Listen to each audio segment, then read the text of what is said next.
Aber gleichwohl ist das Reich der Himmel schlicht und ergreifend da, wo der Herr Jesus ist.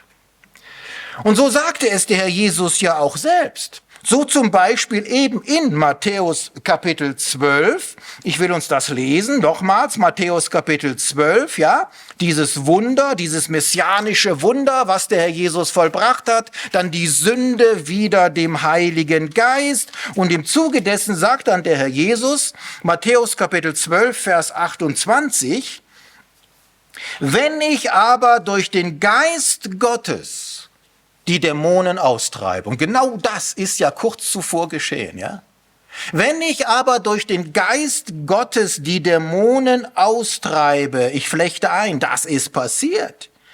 So ist also das Reich Gottes zu euch gekommen, hat der Jesus selber gesagt.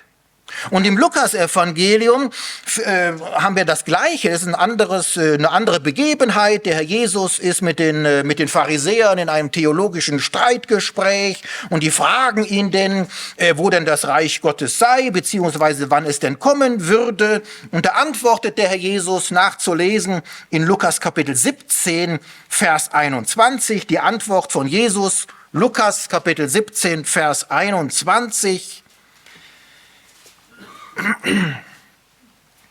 Auch wird man nicht sagen, siehe hier oder siehe dort.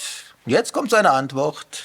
Denn siehe, das Reich Gottes ist mitten unter euch.